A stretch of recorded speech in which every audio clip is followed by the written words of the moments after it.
turabashimiye kuba mudukurikira.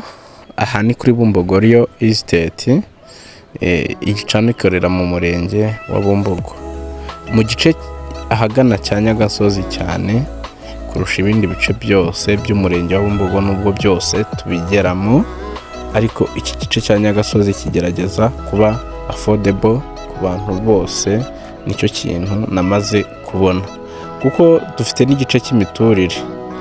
Aha rero tugiye kubazanira ubu butaka buhagaze $2,200,000 kandi buri hejuru y'1,800 kuri square meter. Ngira ngo ni ubutaka bwisanzuye, ushobora kuza wabukunda, nabugukundisha ukabukunda, ukaza ukaba wanegosiya n'abanyiraho. Urumva ko ni ubutaka buciriritse, buhagaze amafaranga make. Ni ubutaka rero buri mu buryo, cyangwa se uko tugira ubutaka bw'urusekabuye, tukagira ubutaka bw'inombe, ariko ubu butaka bwo ni igishonyi, usa nk'igishonyi, kandi icyo gishonyi gikunze kwitabira mu buryo bw'ubuhinzi urutoki rwose rurahaba pe. Ngira ngo muri kubona ubu buhamya, turi kugenda tubereka urutoki abaturage bafite.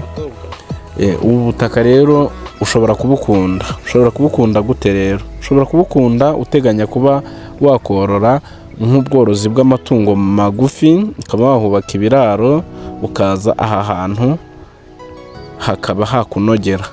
Ikindi ushobora kuhateganyiriza kuhatera ishyamba, kuko urabona ko ishyamba hirya no hino, uhageze kuri teri watubona yuko ibijyanye n'amashyamba ari ibyaho.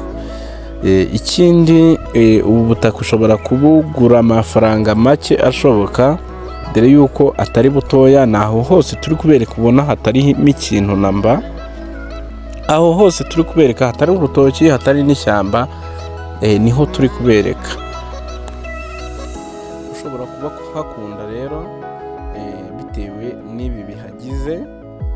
Reka tugushishikarize kugura buno butaka, buri mu karere ka Gasabo, mu murenge wa Bumbogo.